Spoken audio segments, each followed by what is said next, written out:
கர்க சம்ஹிதை அஸ்வமேத காண்டத்தின் 38ஆம் அத்தியாயம்.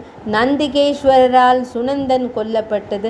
சிவபெருமானின் திரிசூலத்தால் தாக்கப்பட்டு அனிருத்தன் மயங்கி விழுந்தது. சாம்பன் சிவனாரை கண்டித்தது. சாம்பனுக்கும் சிவனாருக்கும் இடையிலான போர் மற்றும் போர்க்களத்திற்கு பகவான் ஸ்ரீ கிருஷ்ணரின் வருகை. ஸ்ரீ கர்காச்சாரியார் கூறினார், அரசனே, பைரவர் உறங்குகிறார். இதனை கண்ட மரணத்தை வென்றவரான சிவனார் கோபமடைந்தார். அவர் தனது பிருஷ்பாநந்திகேஸ்வரனை வீரமிக்க அபிமன்யுவை தாக்கத் தூண்டினார். உடனடியாக சினம் நிறைந்த பிருஷபன் தனது கொம்புகள், பற்கள் மற்றும் பின்னங்கால்களால் யாதவர்களை தாக்கி படையை சுற்றி வரத் தொடங்கினான்.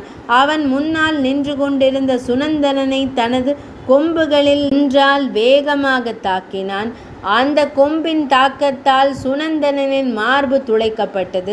அவன் ஐம்பூதங்களை அடைந்தான். பிறகு யானையின் மீது அமர்ந்து வில்லுடனும் கவசத்துடனும் வந்த அனிருத்தன், அஞ்சாதீர்கள், அஞ்சாதீர்கள் என்று மிகவும் கோபமான குரலில் கூறினான். பகவான் ஸ்ரீ கிருஷ்ணரின் மகனும் சுனந்தனனும் அங்கே கொல்லப்பட்டதைக் கண்டு அனிருத்தன் மிகவும் வருந்தினான். அவன் துக்கத்தால் நடுங்கத் தொடங்கினான். அந்த மாபெரும் வீரனின் மரணத்திற்காக துக்கம் அனுசரித்து கொண்டிருந்த அனிருத்தனிடம் சிவனார், வலிமை மிக்க அனிருத்தனை, போர்க்களத்தில் துக்கம் அனுசரிக்க வேண்டாம். போர்க்களத்தில் இருந்து ஓடிப்போவது வீரர்களுக்கு அவமானமாக கருதப்படுகிறது. எனவே நீயும் என்னுடன் போர்க்களத்தில் முழு அர்ப்பணிப்புடன் போரிட வேண்டும். போரிடும் ஆசையுடன் என்னிடம் வந்தால் நீயும் உன் உயிரை இழக்கப் போகிறாய். நீ அவர்களை காக்க வேண்டும் என்றார்.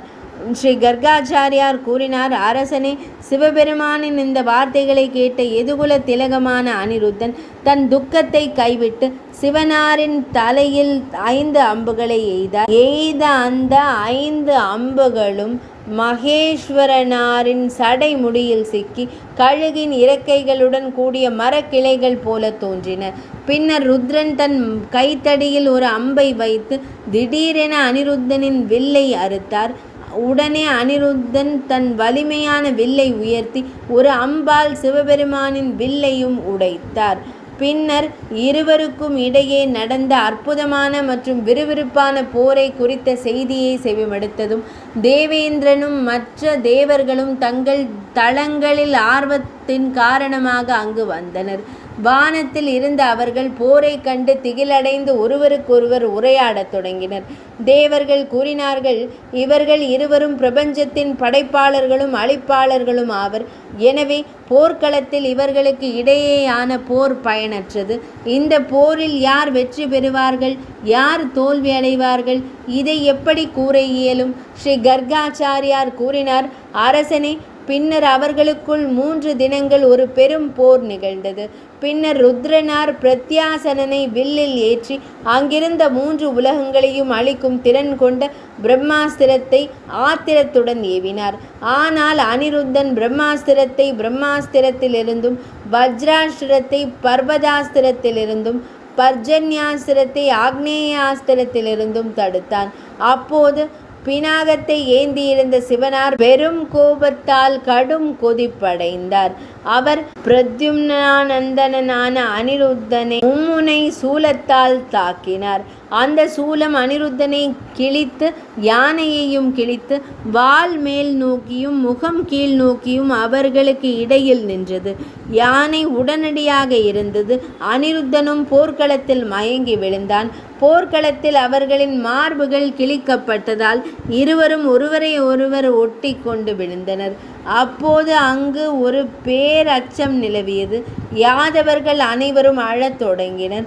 பாவிகள் யமனுக்கு பயப்படுவது போல யாதவர்கள் அனைவரும் ருத்ரனாருக்கு பயந்தனர். அனிருத்தன் செத்தவனைப் போல ஊமையாகிவிட்டான் என்ற செய்தியை கேட்ட சாம்பனுக்கு சந்தேகம் ஏற்பட்டது. அவன் ஸ்கந்தனை விட்டு பிரிந்து அங்கு சென்றான். யாதவ வீரரின் தோல்வியை கண்டு சாம்பனின் விழிகளிலிருந்து விழிநீர் வழிந்தது. தன் வில்லை கரத்தில் எடுத்த அவன் சிவனாரிடம் கோபமாக உரையாடினான்.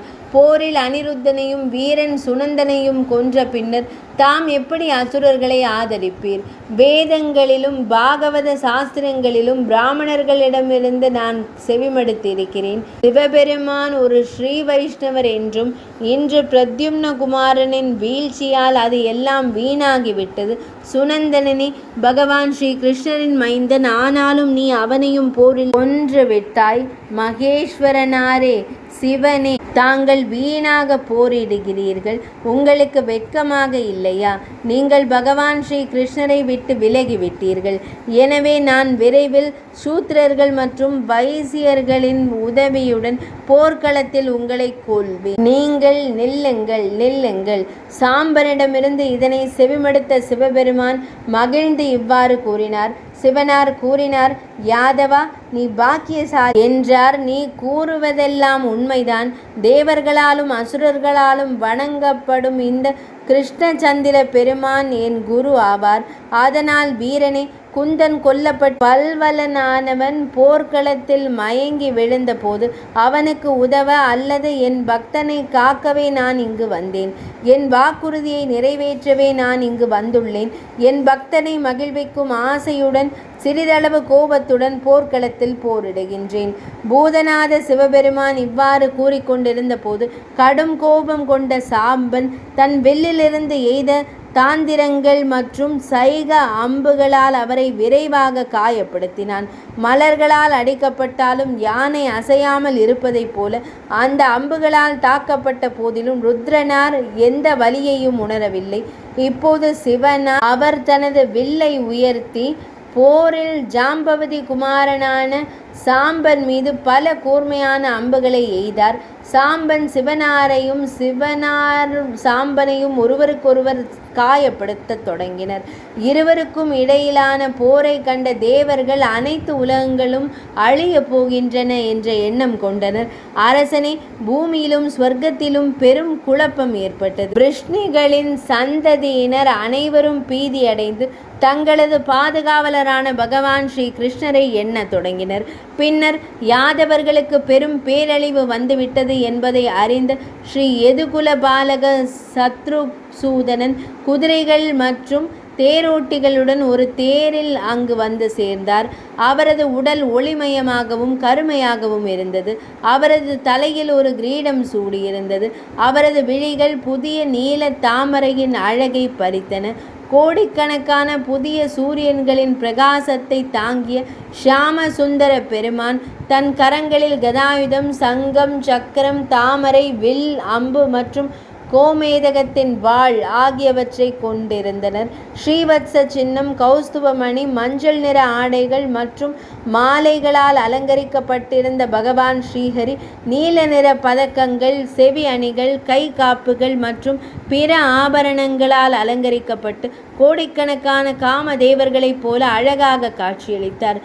தன் வாக்கிலிருந்து முத்துக்களை உதிர்க்கும் அன்னத்தைப் போல அவரது தேரும் வெண்ணுரை துகள்களை உமிழ்ந்து அழகாக பாடும் சுக்ரீவனை போன்ற குதிரைகளால் பூட்டப்பட்டிருந்தது. குளிரை கண்டு அஞ்சுபவர்கள் சூரிய உதயத்தை கண்டு மகிழ்வதைப் போல யாதவர்கள் தங்கள் இறைவனான பகவான் ஸ்ரீ கிருஷ்ணரின் மங்களகரமான வருகையை கண்டு பேரானந்தம் அடைந்தனர். அப்போது யாதவ படை ஆரவாரம் செய்ய தொடங்கியது. வானத்தில் இருந்த தேவர்கள் மலர்களை பொழிய தொடங்கினர். பகவான் ஸ்ரீ கிருஷ்ணர் தனக்கு உதவ வந்துவிட்டார் என்பதனை அறிந்த சாம்பன் பேரானந்தம் அடைந்து தனது வில்லை துறந்து அவரது பாதத்தில் பணிந்து வணங்கினான். இது ஸ்ரீ கர்க சம்ஹிதையின் அஸ்வமேத காண்டத்தில் உள்ள அனிருத்தரின் உதவிக்காக பகவான் ஸ்ரீ கிருஷ்ணன் முதலியவரின் வருகை என்ற தலைப்பு கொண்ட 38ஆம் அத்தியாயம் இனிதே நிறைவடைந்தது.